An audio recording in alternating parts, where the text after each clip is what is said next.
Oi pessoal, no Mundo UFG de hoje vamos falar sobre a sarcopenia, que é a perda progressiva de massa e força muscular comum em idosos, mas que também pode afetar pessoas mais jovens. Fique com a gente, o Mundo UFG já está no ar.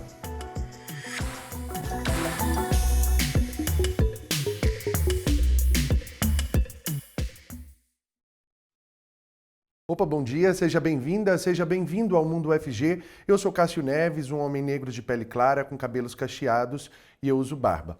A nossa intérprete de Libras é a Sara Raquel, integrante do Labitave, o laboratório de tradução audiovisual acessível, e ela se descreve como uma mulher de estatura média, tem pele parda, olhos escuros, cabelos com mechas loiras, lisos e abaixo dos ombros.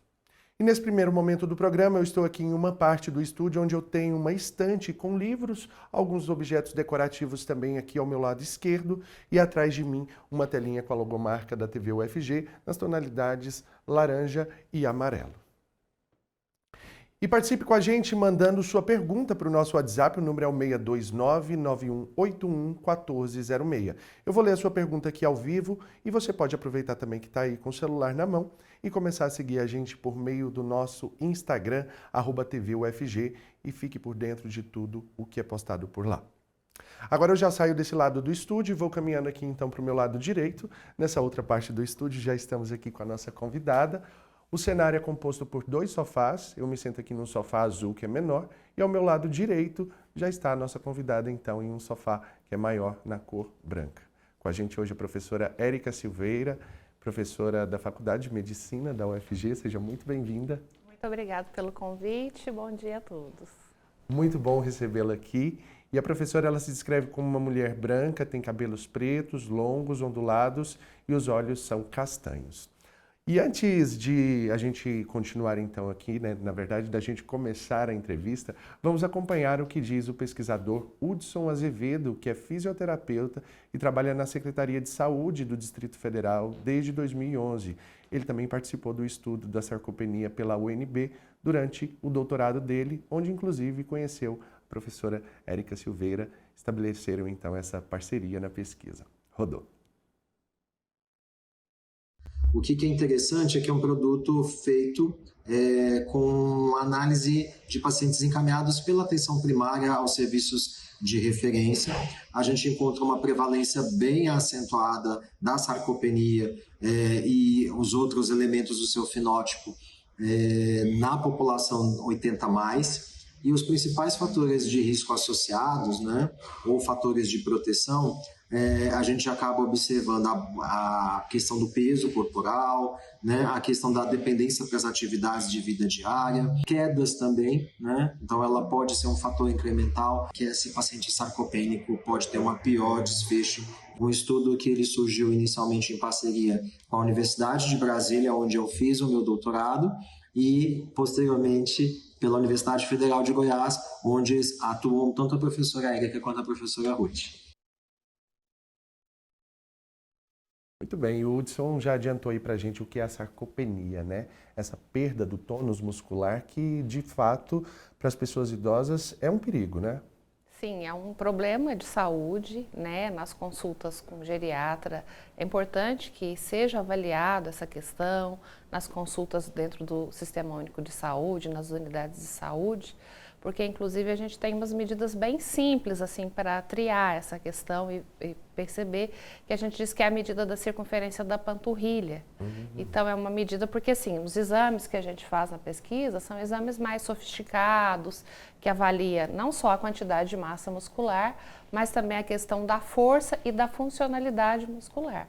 Mas nas unidades de saúde, né, ou até em casa, se a pessoa quiser avaliar como um screening, né, para verificar o que está acontecendo, é a medida da circunferência da panturrilha, um ângulo de 90 graus, medida de 31 centímetros. Se tiver abaixo disso, tem que ficar de olho nessa questão, porque é um risco para a saúde essa perda de massa muscular que acontece no processo de envelhecimento. Independente do peso, da estrutura corporal dessa pessoa adulta? É um processo normal quando a pessoa começa a envelhecer, perder massa muscular. Eu estou tá? dizendo o tamanho da circunferência, Sim, porque é uma 31. medida para uma triagem, não é? Ou seja, o que é uma triagem? Para a gente verificar se pode estar já nesse processo de sarcopenia. Quem é geriatra, gerontólogo que trabalha com pessoas idosas, a gente só às vezes de olhar o paciente a gente consegue perceber se ele está sarcopênico. Por conta da estrutura mesmo. Da estrutura e ver essa questão do tônus. Mas aí tem uma série de exames e acompanhar isso. Por exemplo, a força do aperto de mão para ver que é essa questão da força, né? Tem os exames assim como às vezes faz para verificar osteoporose, aquele exame de densitometria corporal total. O paciente entra numa maca e verifica a massa óssea. Esse mesmo exame é possível averiguar a massa muscular, a quantidade de massa muscular. Mas a sarcopenia não é só a quantidade, é também a força e a função. Geralmente, alguns programas de idosos tem aquele teste do sentar e levantar da cadeira. E tem um tempo é bem maior mesmo para a pessoa que está com idade mais avançada, né? Sim. Eles têm uma dificuldade, inclusive, de fazer giros, de andar para trás. Sim, e aí por isso que é muito importante a prevenção, porque como o professor Hudson falou, da UNB, a questão da funcionalidade, porque essa massa muscular vai manter o indivíduo funcional, ou seja, ele consegue desenvolver suas atividades sem depender de um cuidador, sem depender de um terceiro. Então, assim, o envelhecimento com saúde, ele é possível, ele é viável e muito mais qualidade de vida. Então, a gente tem que evitar a sarcopenia, porque o indivíduo já sarcopênico, ele vai ter dificuldade até de vestir uma roupa, de calçar um sapato, de se locomover dentro de casa, como você falou, de fazer um giro, né, de se movimentar. Então, por isso que é importante, porque ela é risco, inclusive para a mortalidade, porque o idoso ele vai ficando dependente, ele pode ter, o risco de quedas aumenta. Sim. E quedas é um problema muito sério, porque pode gerar, por exemplo, fratura de fêmur e de quadril, que é um marcador de risco para mortalidade no idoso, essa fratura.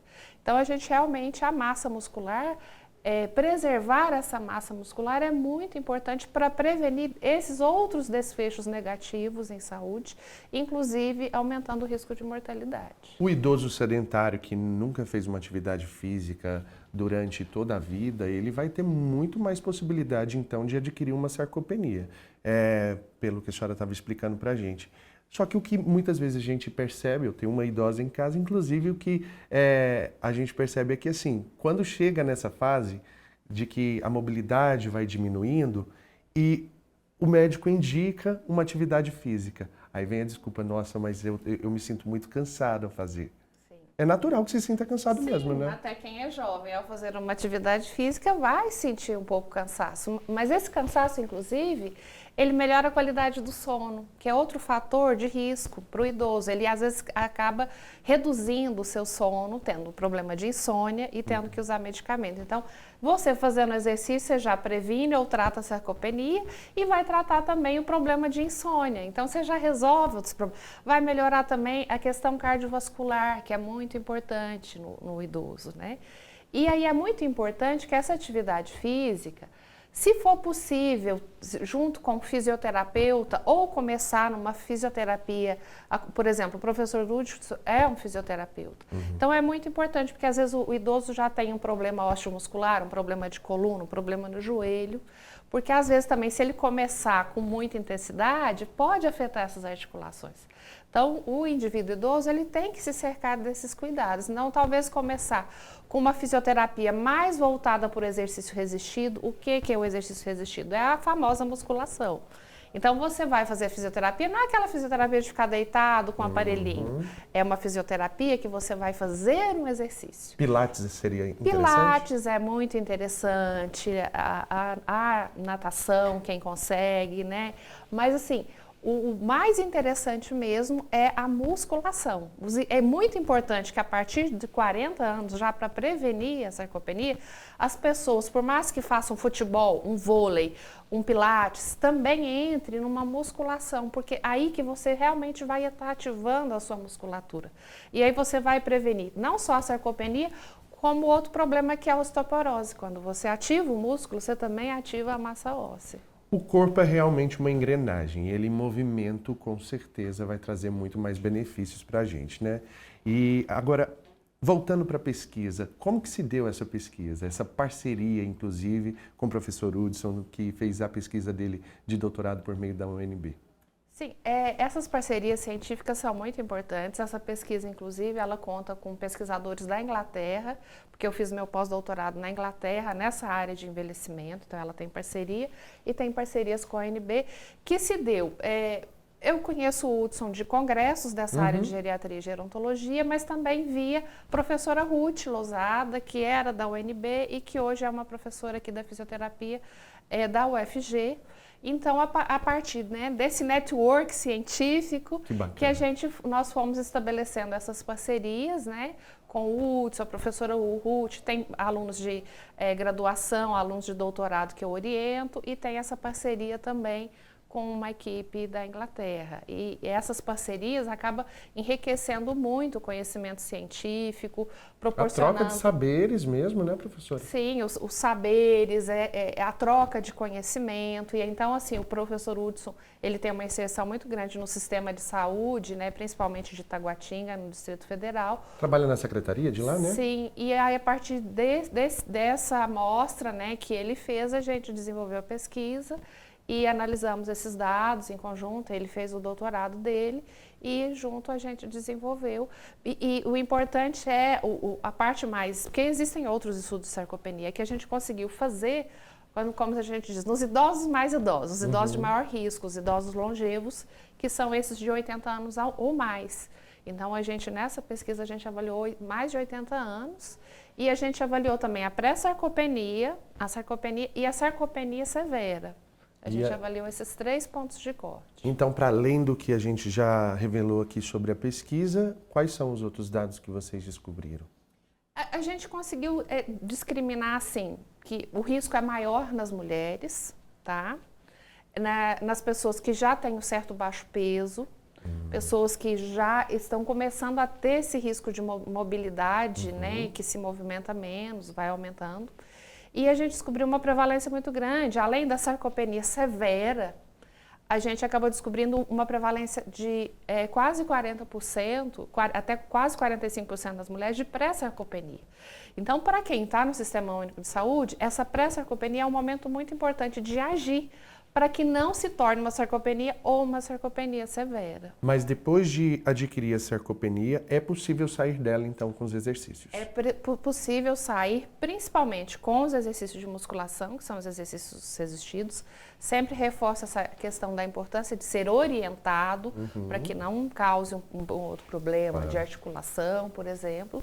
E uma alimentação saudável, uma alimentação... Mais proteína? Rica em proteína, mas temos que tomar também um cuidado, porque hoje em dia as pessoas estão botando muita carga na proteína e aí pode ter um problema renal. O que a gente recomenda é em torno de 1 grama por quilo de peso. Mas é importante cada indivíduo, cada paciente procurar o médico, né, professora? Porque a gente sabe que esse acompanhamento nutricional mais direcionado é necessário. Sim, é muito importante, né, estar em acompanhamento com geriatra ou com gerontólogo. O gerontólogo pode ser um fisioterapeuta, pode ser uma nutricionista. E aí, nessa parte da alimentação, uma nutricionista iria ajudar bastante a equilibrar essa dieta, porque não adianta só ter o aporte proteico adequado, mas também de vitaminas, minerais e os outros macronutrientes. Tudo isso é muito importante para prevenir ou para tratar a sarcopenia.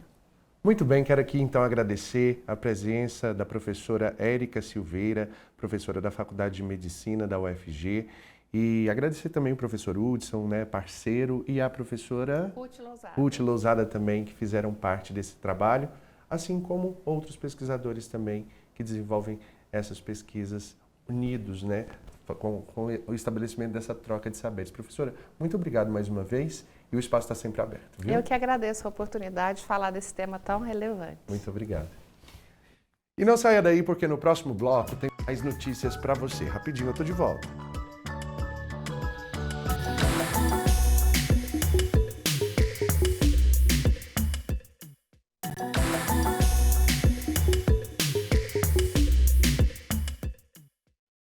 Muito bem, já estamos de volta com o Mundo UFG e nesse segundo bloco a nossa intérprete de Libras é a Ellen Itacarambi, integrante do Labitave, o Laboratório de Tradução Audiovisual Acessível, e ela se descreve como uma mulher jovem de pele parda, tem olhos e cabelos castanhos e os cabelos dela têm 2 comprimentos diferentes, são curtos na frente e nas laterais e atrás são na altura dos ombros. E atenção para quem gosta de aprender novos idiomas. O Centro de Línguas da UFG divulgou o cronograma de matrículas. O período será de 28 de julho a 22 de agosto. Ainda não está nem perto, né? Mas a gente já está divulgando para vocês se adequarem aí e ficarem bem atentos mesmo, porque as vagas às vezes são limitadas. As inscrições são voltadas a todos os interessados em aprender um novo idioma, sejam eles da comunidade interna ou externa, e é possível ingressar por meio da matrícula ou por meio de exame de nível. A primeira chamada será no dia 28 de julho, na verdade, a 3 de agosto, e a segunda de 9 a 17 de agosto. É a oportunidade, então, de ingressar em um dos cursos oferecidos pela UFG, reconhecidos pela qualidade e tradição. E chegou ao fim nesta quinta-feira a participação do Instituto Verbena da UFG no Summit Cidades 2025, realizado em Florianópolis. Durante 3 dias, a equipe do Instituto esteve imersa em debates sobre o futuro das cidades brasileiras, falaram sobre mobilidade, meio ambiente, inovação e planejamento urbano. Foram, então, alguns dos temas, que foram explorados aí na pauta. E o Instituto Verbena atuou de forma ativa, fortalecendo diálogos e parcerias com gestores públicos e instituições de todo o país. A participação reforça o compromisso da UFG com a gestão pública, a educação e a transformação social. E agora vamos conhecer, então, um projeto realizado por alunos da Escola de Música e Artes Cênicas aqui da UFG. É o projeto Brotos do Cerrado, Flora e Infância, que mistura arte, educação e preservação ambiental na infância. A exposição Brotos do Cerrado, Flora e Infância une arte, infância e educação ambiental na UFG. A mostra nasceu da parceria entre o curso de Direção de Artes e o Departamento de Educação Infantil da Universidade, envolvendo crianças de 2 e 3 anos inspirado na flora do Cerrado. Visitas ao herbário, colagem com folhas e a criação de figurinos feitos com materiais reutilizados permitiram que as crianças vestissem a natureza de forma lúdica e afetiva. A proposta do projeto é convidar o público a refletir sobre o Cerrado, não só como paisagem, mas como parte do cotidiano, estimulando o cuidado e a preservação do bioma. A exposição do trabalho fica disponível na EMAC até o dia 27 de junho. Mudando de assunto agora, eu te conto que o evento Algoritmos, Democracia e Sociedade, Desafios e Perspectivas aconteceu na semana passada na Faculdade de Ciências Sociais. E a estudante da FIC, a Andressa Bueno, esteve no evento e traz todas as informações com imagens de Fernando Braz. Veja na matéria. O auditório da Faculdade de Ciências Sociais se tornou o palco para o debate sobre regulação, governança e inclusão digital. O evento foi realizado em parceria com o Instituto de Informática e levantou questões importantes para as duas áreas, como explica um dos organizadores do evento, Frederico Rocha. No campo da ciência da computação, cada vez mais vai precisar das ciências sociais para o desenvolvimento de tecnologias, a partir dessa interação humano-máquina cada vez mais intensa. E da mesma forma, a partir do ponto de vista das ciências sociais, nós vamos precisar cada vez mais compreender como funcionam os algoritmos, como eles são elaborados, os seus vieses, os seus impactos sociais, para nós compreendermos a sociedade. Elisângela Dias, professora do INFE e outra organizadora do evento, também destaca a importância do debate ético que as ciências sociais propõem para essas novas tecnologias. Porque a gente tem visões distintas, mas que se complementam em relação aos impactos sociais do uso dessas novas e desenvolvimento dessas novas tecnologias. Contando com a presença de palestrantes internacionais e de outras faculdades federais do Brasil, como a UNB e a UFMG, o Auditório Malheiro Franco se tornou um ambiente de debate sobre inteligência artificial, algoritmos, democracia e justiça social. Os palestrantes também destacaram a constante algoritmização da sociedade e dos processos, como na educação, na política social e na saúde. Henrique Araújo, professor de Direito em Tecnologia na UNB, falou sobre como a proteção de dados se relaciona com a regulação dos algoritmos. Esse é um desafio que ainda não está muito bem mapeado do ponto de vista do direito.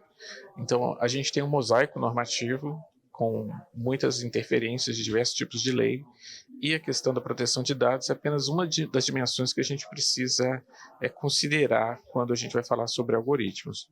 Então, a gente está num momento assim, muito inicial, a gente está tateando e está tentando encontrar soluções para desafios que, eu ouso dizer, ninguém tem a resposta para eles. Fernando Filgueiras, professor da FCS e pesquisador do MEC, por outro lado, avaliou os desafios para o uso ético da inteligência artificial e a importância desse debate com os alunos.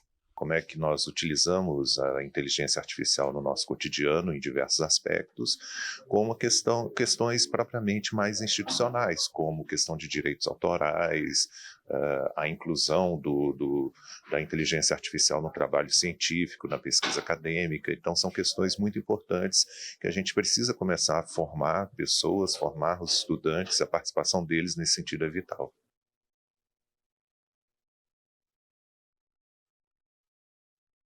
Bora então para a nossa agenda de eventos e serviços da universidade. Quem traz as novidades hoje para a gente é a Ana Salgado, que já está aqui. Oi, Ana, bom dia. Bom dia, Cássio. Bom dia para todo mundo que está acompanhando a gente aqui de casa. Antes de começar nossas dicas de hoje, eu vou me descrever. Eu sou uma mulher parda, de cabelos escuros e cacheados na altura dos ombros, tenho mechas azuis esverdeadas e meus olhos são escuros e uso óculos. A nossa primeira dica de hoje é para quem gosta de festa junina. Hoje, a partir das 4h30 da tarde, tem o Arraiar Florescer, no prédio da Humanidades 2, aqui no Campus Samambaia.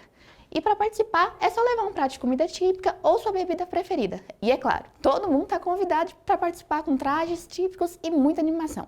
É um momento para celebrar, compartilhar e se divertir junto com toda a comunidade universitária. Saiba mais no @florescer.ufg. Muito bem. Vamos então para a nossa segunda dica. A segunda dica é para quem curte mais passar o final de semana em casa, que é o encontro online, que vai acontecer amanhã, no dia 28, a partir das 9h30 da manhã. O tema é Demência, cuidados à frente das mudanças climáticas no Cerrado. O evento faz parte da preparação para o primeiro seminário sobre envelhecimento e sustentabilidade e vai trazer especialistas para discutir envelhecimento e vulnerabilidades sociais e a importância dos saberes ancestrais. As inscrições são gratuitas e estão disponíveis no Instagram, @gpesf.ufg. Muito bem.